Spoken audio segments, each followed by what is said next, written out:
So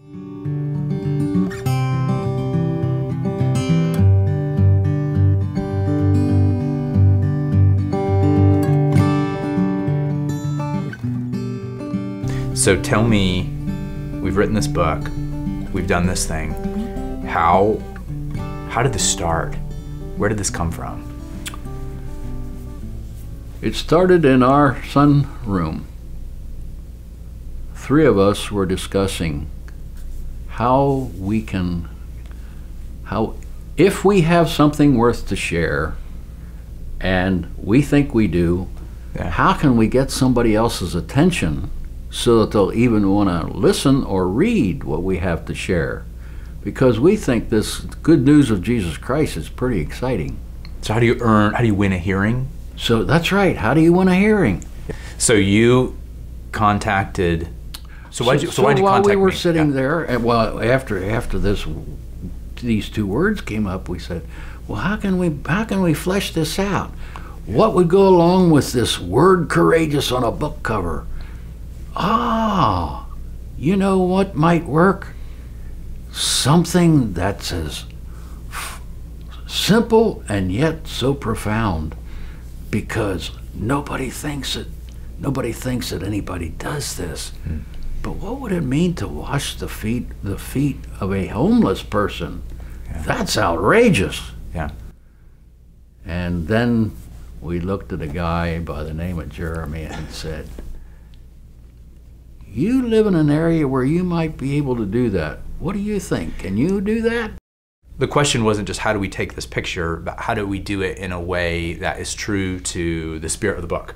Because the book is about relationships, and it doesn't make sense to have a picture with a stranger completely if a book is about relationships. If we do it the right way, it's an image of Christ likeness. If we do it the wrong way, it's exploitive. It's hypocritical. We're using a homeless person as a prop, and he's not a prop. He's a human being. He's a person. So first guy, his name was Brett. He's very young. He's very funny, and I said, can we do this shoot? And he said, yeah. He was a little unsure at first, but he agreed to do it. And honestly, we laughed. He told jokes, and it was a good. We connected. I feel like we really went from being strangers at that point to having some sort of connection. When we were done with Brett, there was another man who was there who said, well, I'd be willing to have my feet washed as well. And I said, great. I'm Jeremy. What's your name? And he said, my name is Mona Lisa. Wow. And Mona Lisa was and is mentally ill, but he agreed to do this because he is ministry minded as well. He was willing to take the risk. And I got down on my hands and knees and washed his feet. And when we were done with that photograph, when we were done washing his feet, I made him the same offer. I said, Mona Lisa, whatever you want, man, you name it, I will do it. If you want a stay at a hotel, if you want a week of steak dinners, you call it and I will do it. He said, I don't want anything.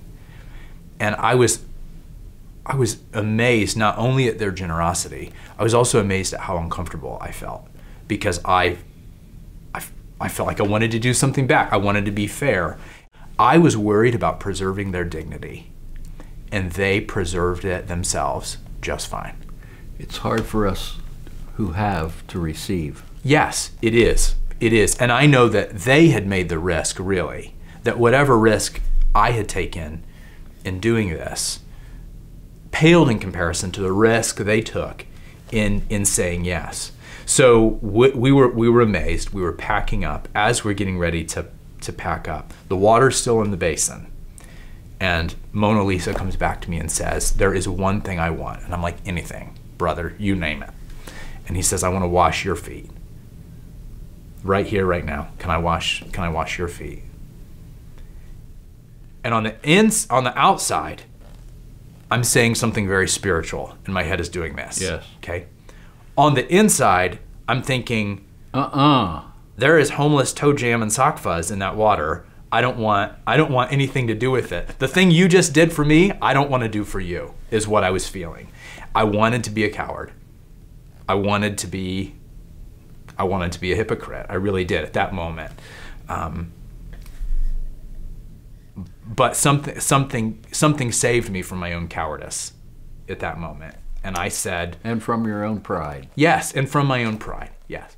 And I said, yes. And so Mona Lisa got down on his hands and knees and washed my feet. And he said, can I pray for you? And he prayed a very long prayer, not for me, but for my mother. And he didn't know, there's no way he could have known, that my mother had just been diagnosed with cancer. And so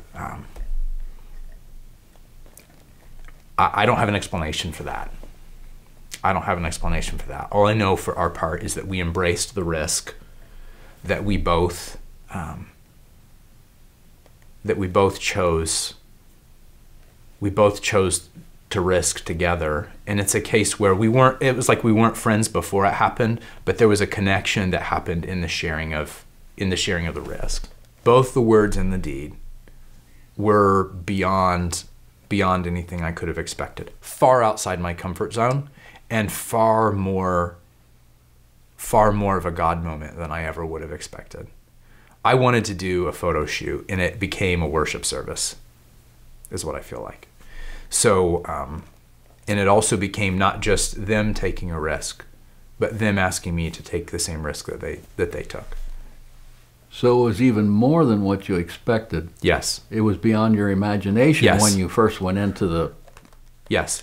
And there was a lot of risk, and it could have gone poorly. That was the thing. At the beginning of the process, I knew this can go poorly if it happens a certain way. And all the way through the process, I'm thinking, this could be good, or this could turn out really, really bad. Really, really.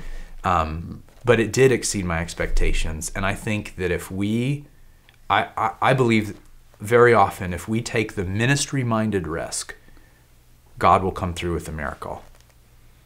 That if we take not just any risk, but if we take a ministry-minded risk, God